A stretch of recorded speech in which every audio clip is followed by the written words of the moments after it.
industries must be deliberately nurtured. To achieve this, we need stronger institutions, deeper federalism that allows states to innovate, and a government that values transparency and accountability. Our diaspora, already a major source of finance and global influence, should be engaged more strategically in investment and knowledge transfer. Above all, discipline and consistency, not empty promises, must define our next phase of nationhood. At 65, Nigeria stands at a crossroads. We can remain a nation of unfulfilled promises or become a beacon of African renewal. If we harness our immense human capital, reliable power, sound policies, and functional institutions, we can transform our destiny. The future is still unwritten, but with determination, it is within our reach.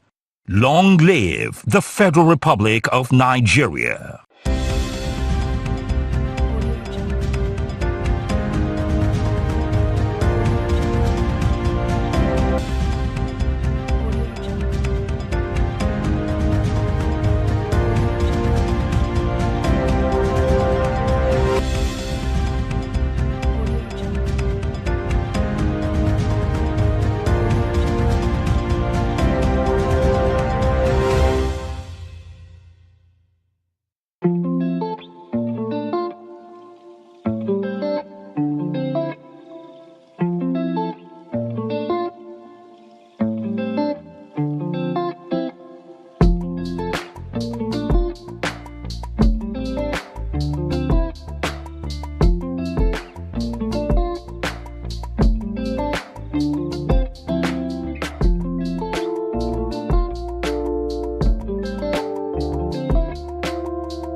July 16, 1976, Nigeria, under the leadership of then Head of State. As we begin this program, may I respectfully ask that we all be upstanding for the national anthem of the Federal Republic of Nigeria. Thank you.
Thank you very much. You may be seated.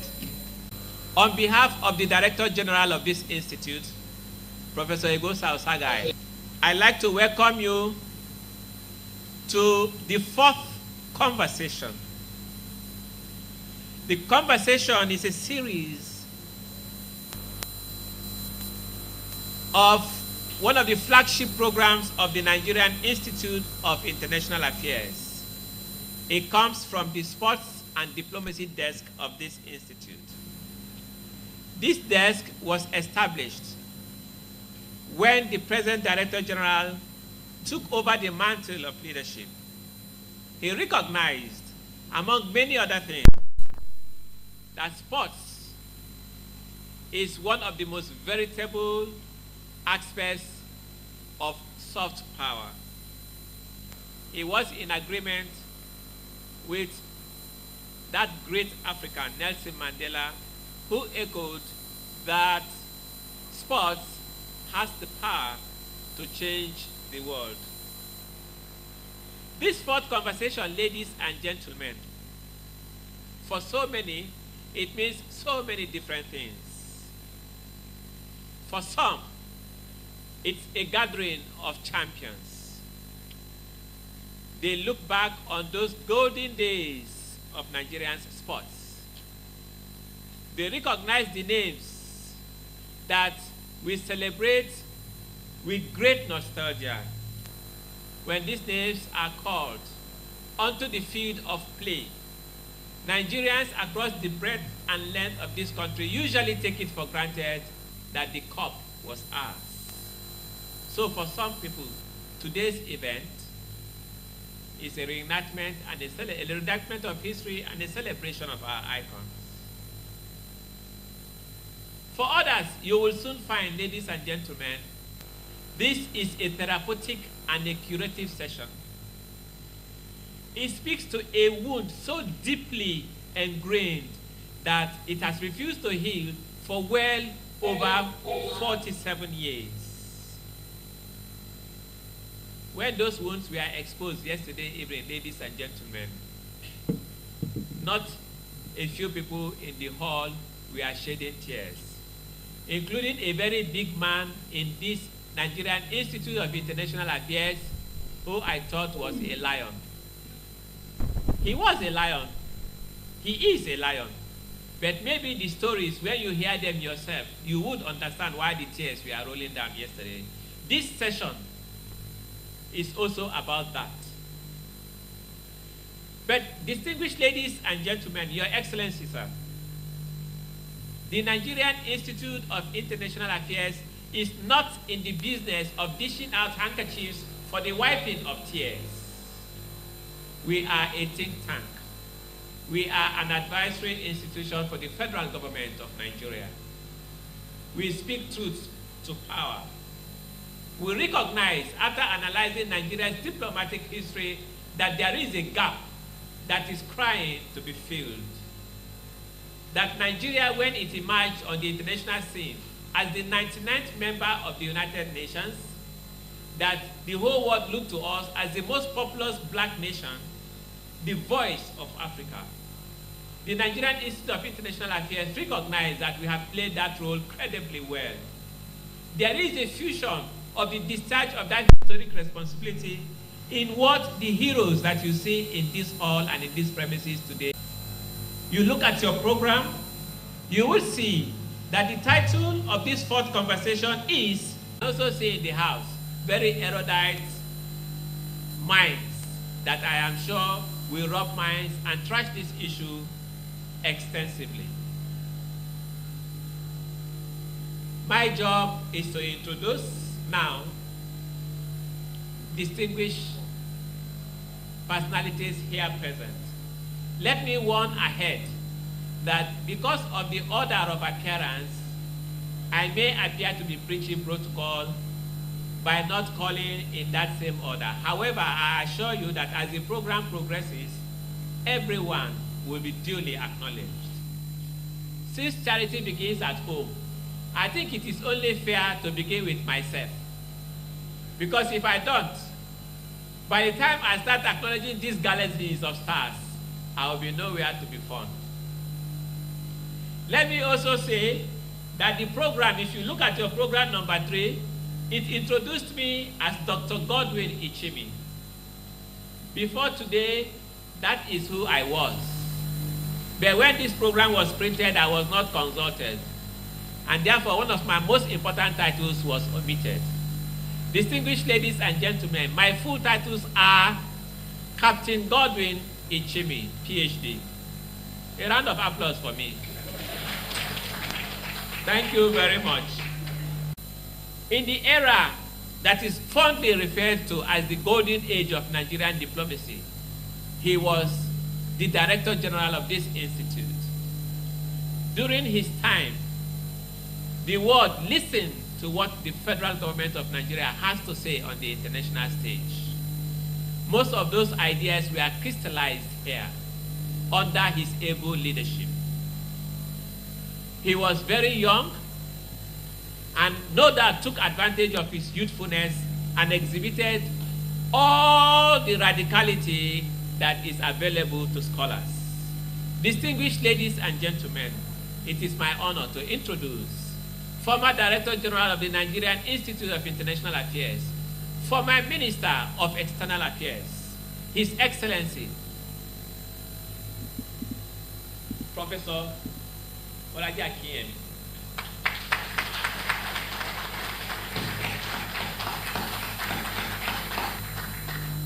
This is the name that every African scholar that is interested must be familiar with. I must add that he holds the national title of CFR. A round of applause for him.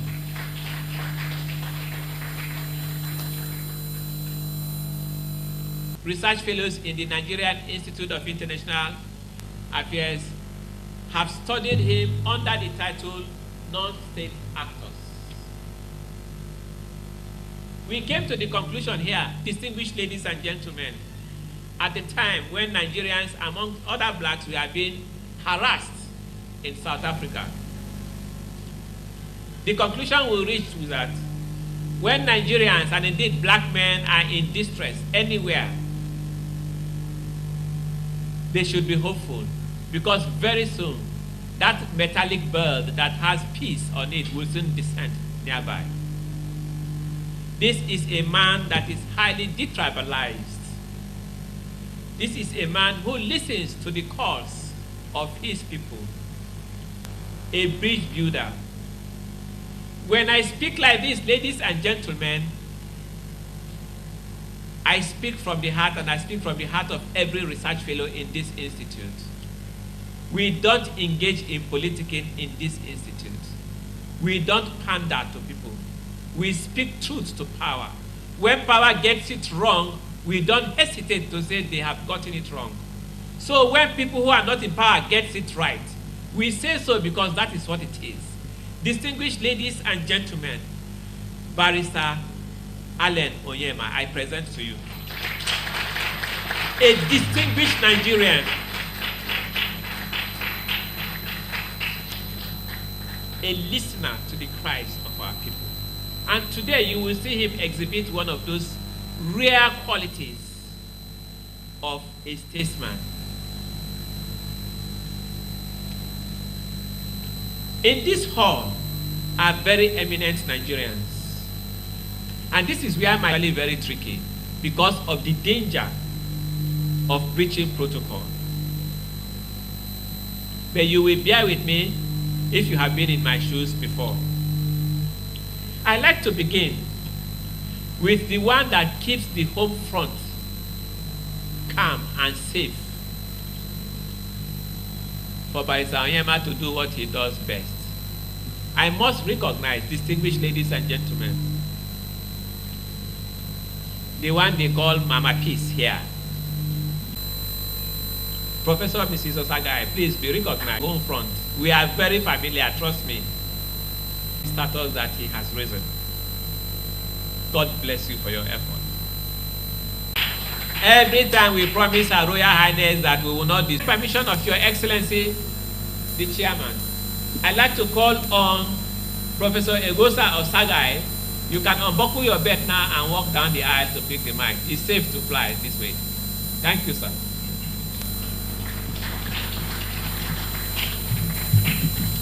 Thank you very much, Captain Ichimi. Thank you, sir. Amanda. Amanda. Amanda. That's a welcome to this occasion. Today, we, as the NIIA, are very distinguished and pleased to have inside one assembly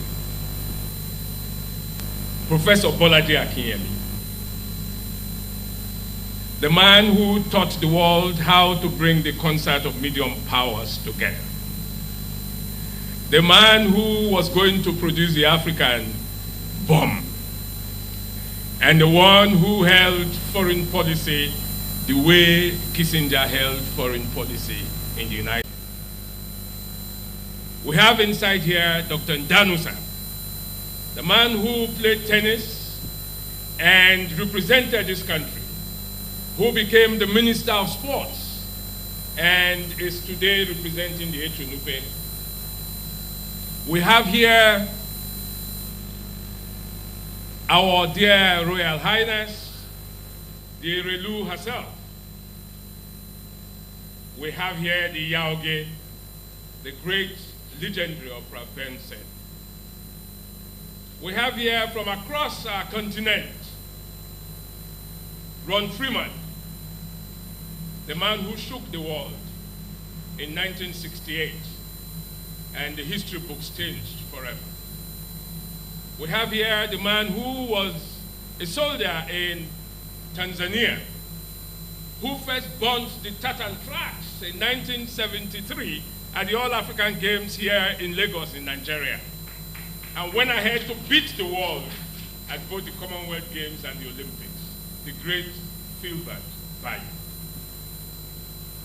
We have in the larger hall on the other side, you won't see them, Obisi Anwakba, who was one of the youngest members of the contingent in 1976 at the Montreal Olympic Games.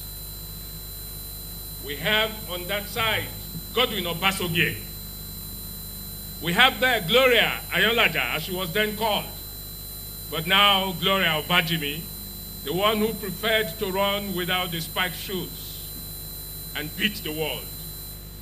Under one roof, we have the Honorary Consul of Trinidad and Tobago to Nigeria, Colonel Vaughan, and his wife, who speaks better French than I have ever seen or heard. The NIA greets you all. You're all welcome to this great occasion. Why are we gathered here? In 1976, young men and women who were world beaters at that time, having trained for so long, some from secondary school days, some from the United States, and so on, trained for so long and were waiting to beat the world all round in athletics, in boxing, in swimming, and in football, amongst many others. They were gathered on the eve of the declaration of the Olympics opened.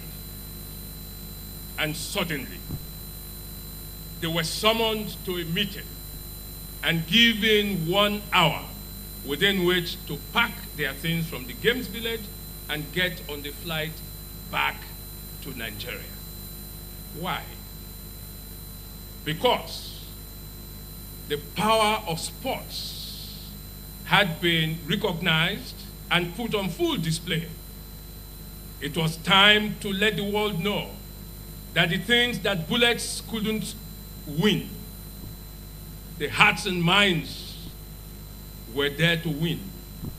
If South Africa was not going to transform because of the sanctions and all of those things, and New Zealand had decided to lead a team to engage South African sports, it was time to boycott the games. And the whole of Africa boycotted the Montreal Olympics in 1976. Many of these young people were very disappointed. They were angry. Some of them never went back again to sports. That 47 years ago. They still hurt. And they are saying they were deprived and denied the opportunity for the world to recognize that Nigeria would have produced the first gold medals from the Montreal Olympics. When we say The labors of our heroes past shall never be in vain. We also are saying the sacrifices of our heroes past shall never be in vain. These people all sacrificed. When we speak to them, they say, we didn't know what we were doing, but they were doing sacrifice for motherland and for Africa. And I want to assure them that the healing has started. In 1996, I beg your pardon, was when Nigeria went to the Atlanta World Cup. Is that it? Not Olympics, but the World Cup 1994. In 1994, I became a hero in South Africa because I was one of the first people from the rest of the continent, beyond the Limpopo, to live in South Africa at the University of Cape Town. The day Nigeria beat Bulgaria 3-0 was the day I became an eminent ambassador. Everyone in Cape Town wanted to meet me just to say what Nigeria has done for Africa. Africa will remain eternally grateful. That was the day Africa came alive. And the sacrifices of 1976 came around full circle. So for those who still hurt, the reward is here. And we are grateful to God. Now, one man has taught all along that we should not forget what happened in 1976. How can we reenact, reassure, acknowledge, and let these people know that their sacrifices were not in vain? The things we celebrate these days would not be anything compared to what those guys did. Invaluable, greater and more precious than gold, what they did in 1976. Ladies and gentlemen, please rise for 1 minute. Rise for 1 minute for two reasons. Some of those heroes in 1976 are no more here with us. May their souls rest in peace. Second reason, we would, in a round of applause, thank Allen Onyema for going back to 1976, for doing what nobody else in the world has ever done. Ron Freeman has gone through the record books and he says to the NIA, what Air Peace is doing today, nobody has ever done it in the world. A round of applause for Allen Onyema. Thank you. You may sit. Please be seated. Please be seated. These things have become the rarity in our times. People no longer know how to celebrate distinction. This is a man of distinction. Then in 1980, we had another group of very young people. Yesterday, as we sat with them, at least 4 of them burst out in tears. First, to say they are grateful to God that they have seen today. That was yesterday and today. And second, to say that they felt the country had abandoned them, forgotten them. So I said to them, the country has sent the NIIA, which is a foremost agency of government, to say to you, your great strides will never be forgotten. This is the point about the 1980 all-conquering Green Eagles, the one that the great chairman, Christian Chukwu, led to do what no other team had ever done in the history of our country. But this one thing, in 1980, we were 10 years from the end of our civil war. And sports had become such a great instrument of national cohesion. And many of you will not know that while the civil war lasted, our authorities then in Lagos, the federal government, decided to invite the great Pelé. Pelé should come to Nigeria as an ambassador of peace. And so he came. On the day Pelé was to play that match, those who were fighting on the fields, on what was then called the federal side and what was then the Biafran side, had an agreement. Let us enjoy peace while Pelé is here. There was a ceasefire for the entire period Pelé was here. That's the power of sport. So in 1980, Chairman Christian Chukwu led 20 other players to say, finally, the wounds of the Civil War are over. Football has cemented our unity and our integration. And the history of our country has not remained the same again. Yesterday, only yesterday, our women showed us that in these new times, the women are now ahead of the men. What our men are no longer able to do, the women will do and do better. You don't know what our women did yesterday? They conquered the world. They are going to win the World Cup.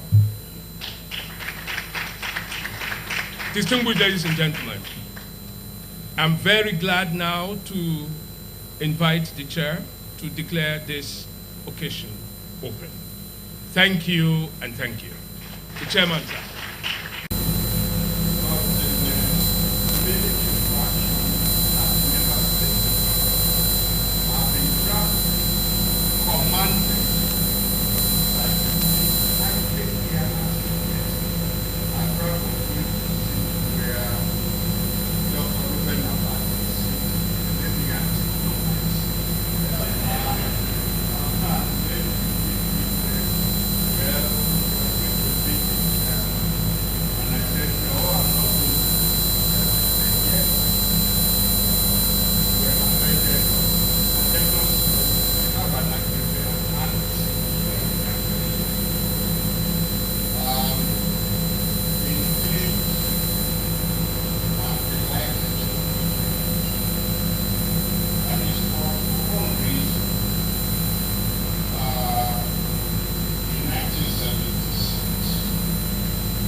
in Abuja.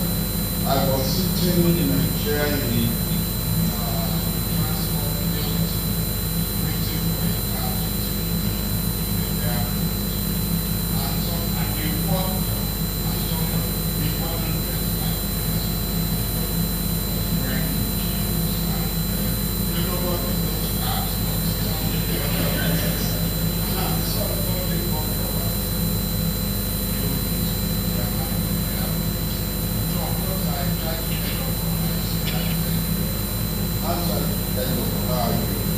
Then he said, where was I going?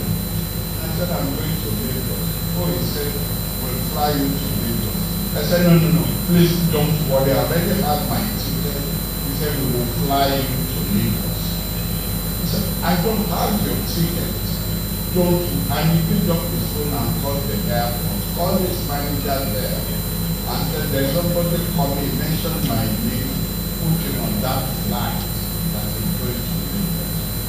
I got to the airport and I thought that it's called, they don't know me. Anyway, I got to the airport and there were 3 people waiting. You have photographed you. And I said, yes, here's your ticket, your boarding pass. There it is. And that will be the first time I will meet you. And then he says, sir, anywhere you want to fly to, I will apply. Consider yourself our guest of there.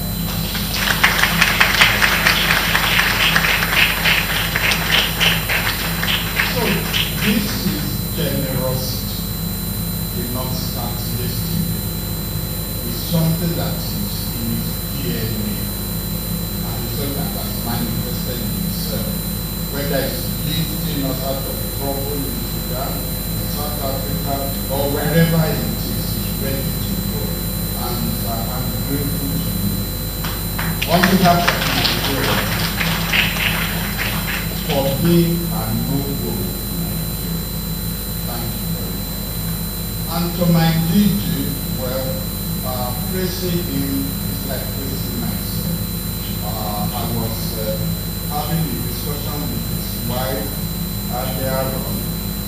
And I said, you will always be introduced as the wife of the duty of NI, because NI is an institution that attracts the best in the field. Earlier this morning, as I was getting dressed, I kept one eye on Arise, and there was the acting director of research educating us on what was happening in Niger. And I said, that's NI for you, educating the country, so that we don't get caught unawares that the consequences were happening. Well, Mr. G, we thank you for allowing me to say these few words, and I should stop there and call on our special guest, Dr. Allen Yana, to deliver his remarks.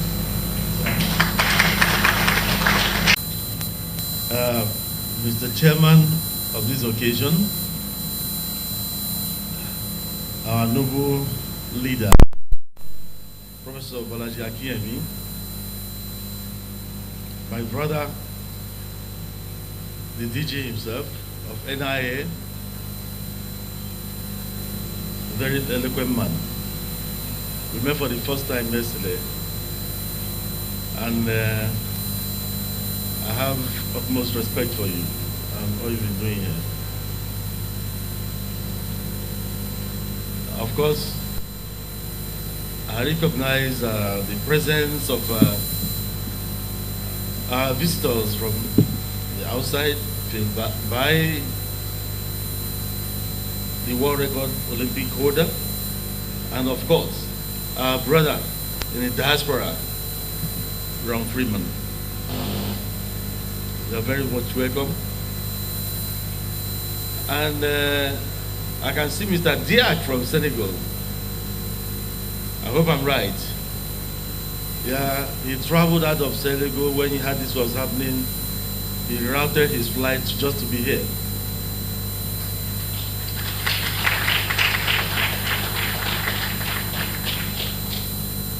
Of course, Mr. Jordan Uyo, you're welcome. I must recognize the presence of the former Minister of Sports, who is here representing the SNUP. Your Highness, you're welcome. Of course, my Edo brother, representing the Governor of Edo State, you are very much welcome too. And I'm an Edo boy. I'm a Bini boy. You can see these marks. The Bini water was the first I drank. So I regard myself as a Bini boy. Yes. I was born in Benin, actually. Yeah. Of course, there are so many people here that if I keep on calling names, I might break the record of Dr. Chimi, who almost called the hostages here also. But I must continue to the best of my abilities. I cannot forget, see, I feel privileged to be in your presence, madam.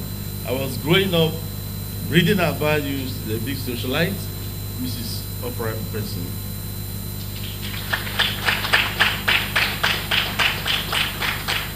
Of course, I cannot forget in a hurry the beautiful one. She's remained ever beautiful over the years. And I think at 97, you'll still be looking like this. I mean, Erelu Dosmu Abiola.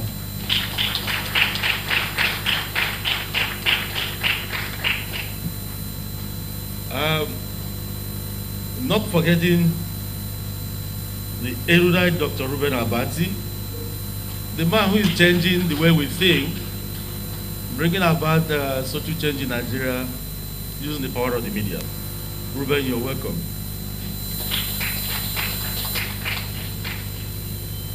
There are a lot of us here, and I will not stop if I don't mention the name of my bankers before they close my account. I have to recognize the presence of the ED of Fidelity Bank here, Dr. Ken Obara, who is also the president of the Chartered Institute of Bankers of Nigeria.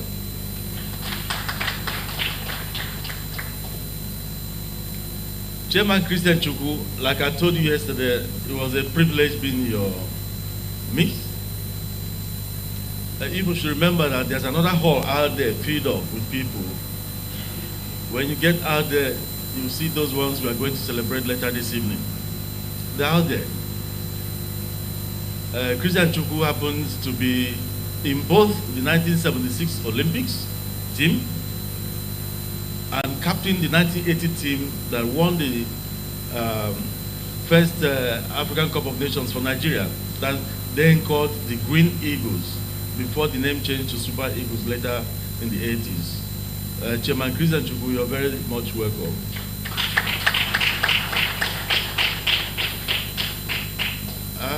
I will not forget to recognize the presence of the one, if I don't mention this name, I might not get my dose at home. So my dear lovely wife, Mrs. Alice Ojochide Onyema, welcome. And of course, the ones that have proved that we'll be doing this today, Kike and others, you did a good job by recognizing them because they would have withdrawn their signatures and I may not have been able to do something this evening. I'm talking about my 4 children who also are shareholders in the company and all the companies, and who also approved what we are doing today because they have their percentages in all these companies, and if they fail to do that, maybe I won't be here today. So kids, you're no longer, I recognize you.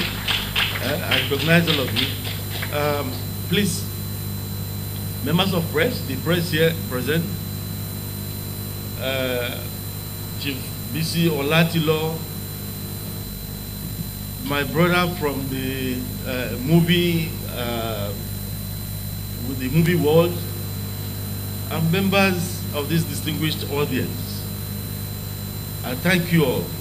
Please forgive me if I failed to go around, if I failed to beat Dr. Chimi's records. Please forgive me. Now, today, I feel highly grateful to God Almighty that in my life, I've been meeting these heroes that have done Nigeria,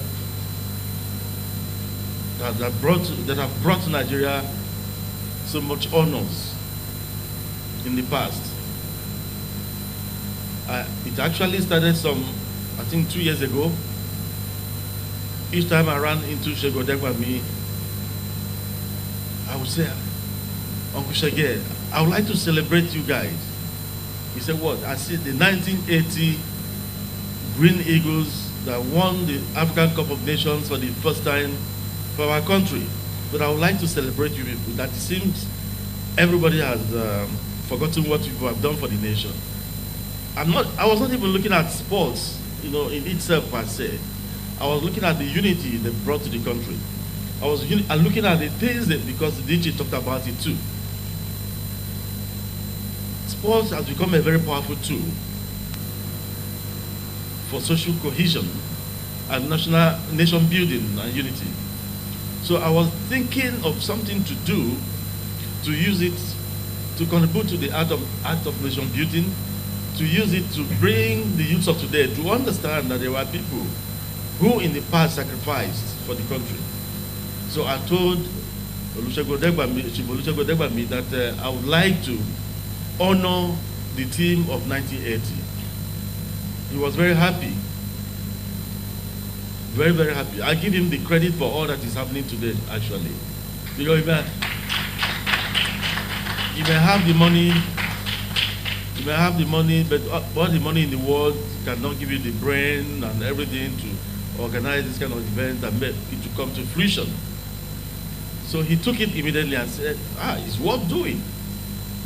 Then I told him the reasons why I wanted to do it. It's all about nation building. I love this country, and I have no apologies to anybody, living or dead, for saying that I love Nigeria. So when I told him this, he said, okay, in that case, there are another set of people, the people that went to the Olympics in 1976. And I was like, 1976, how old was I in 1976? About 10 years or whatever. So I didn't know about that at all. So he told me the story about a group of people, youth, who had sacrificed their education, sacrificed so much of their personal comfort to train for about 4 years. Went through the qualification series. They qualified to go to the Olympics, got to the Olympics. They were 8 days in Montreal, some few hours for this to start. They were called back by their nation because Nigeria was leading the frontline states then to help our brothers in Southern Africa to get freedom. Because that was the thick and thin of apartheid then. Their hopes were shattered. And in them, we had world beaters, just as the DG said. Remember, the Green Eagles that was representing Africa in the football game then beat the Canadian team during a friendly match in Canada, 3-0. That same useless Canadian team went up to semi-finals in the Olympics. On their way to Canada, they beat so many countries in Europe, warm-up matches.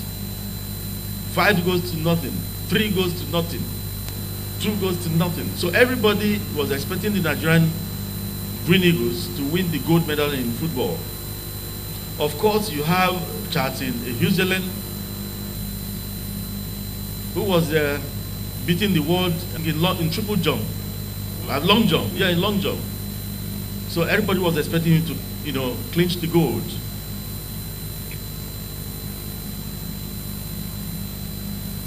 You have Mr. Bruce here, who is in the bowler hat. Yes, he was part of the team also. We were young men and women. You have Modugo Shikoya. They went there and they were told to pack their bags and go home. They were all crying, but they obeyed their country. They respected their nation. I came back, like the chairman said, Professor Balaja Kinyemi said here, they were not honored when they came back. They were dispersed to their various homes. Some of them today are dead. Many of them didn't realize the opportunities or recovered from that particular incident to date. When he told me this, my world changed. I felt so bad. I said, in that case, include them. And he told me, he said, Alan, are you sure you're going to do this? It's going to cost a lot. And I told him that whatever we make Nigeria become one, I will do it.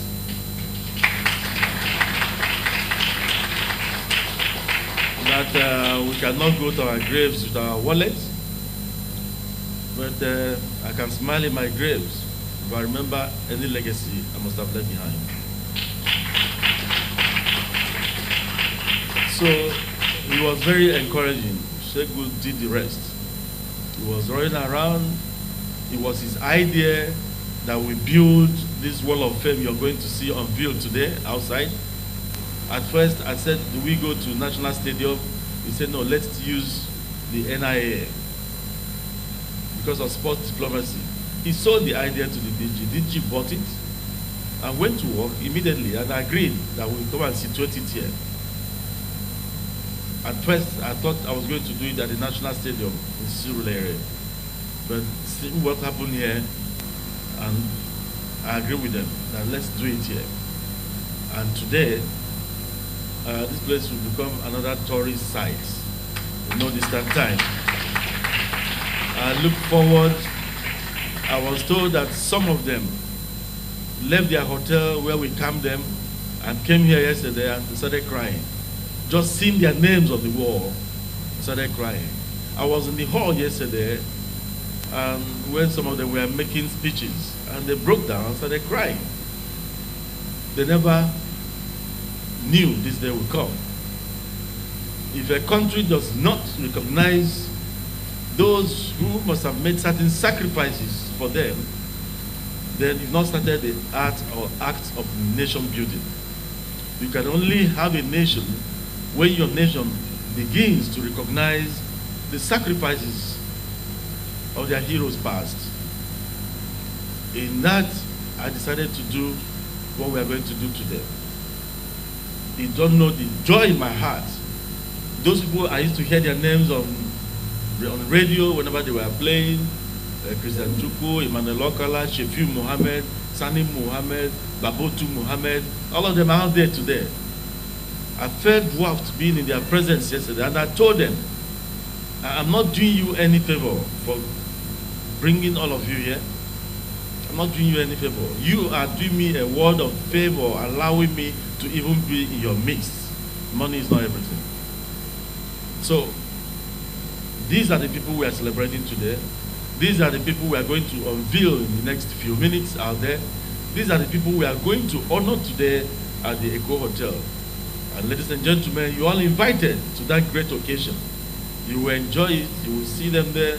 We will make our announcement of what we are going to do for them right there, because they deserve whatever they are going to get today. And I invite all of you to be there. I invite Nigerians to be there today, 6 p.m. this evening at the Eco Hotel. There will be musicians, several artists will play, will be on hand to play. And Ron Freeman, coming all the way from America, you will enjoy Africa that you miss so much. You know, as I look at you, look like an Igbo man. Maybe they took you from the, is it the Parklands of Arochukwu all the way to the United States, and they had you there. So you're going to see our tradition today. You're going to see a lot today, and invite everybody to come there to celebrate these people. You see, it pains me.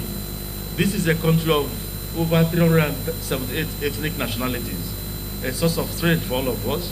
This strength, this diversity should have been a source of strength, but now it's like a cause. It shouldn't be so. Nigeria should be a very powerful nation. We are sitting on wealth in this country. There's nothing, there's no resources, or there is no wealth-giving resource in the world that is not found under the Nigerian soil. Nothing. This is a great country. So we must believe in our nation. What we are doing is to encourage broad nationalism as against ethnic nationalism. Because in these teams, you find the entire Nigeria. I've just named people from the north for you: Babotu Muhammad, Shefiu Muhammad, Sani Muhammad. We are members of the team. You have the Okalas and Sibanos Okbala, Sima from the east. You have Olusegun Odegbami, Mudashiru Lawame, his soul rest in peace. You have Samuel Jebode. You have Tunde Bamidele. You have Basi from Cross River. The entire nation represented in these teams. We must encourage them. We must let the youths of today, aspire to do something for their country, believing that one day they may be recognized by their nation. This is why we are doing this. Imagine today's Nigeria.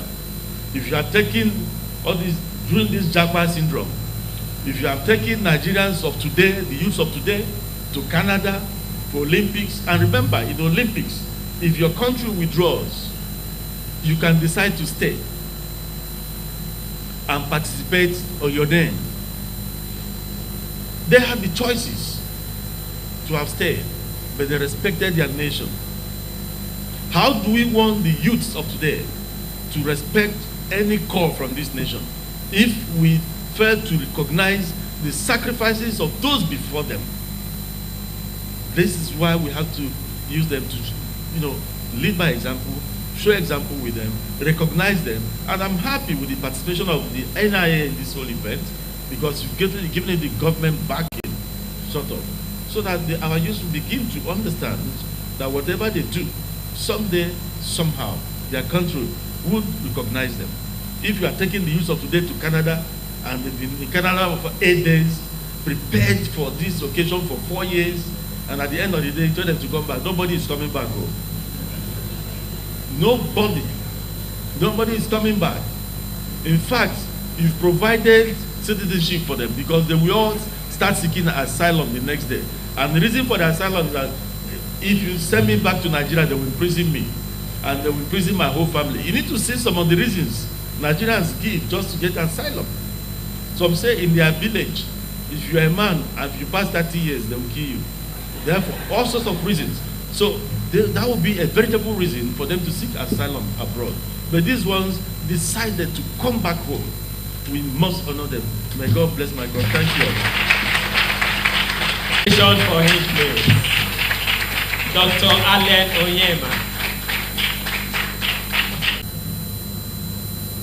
The chairman of and noted academic and professor, members of the diplomatic corps,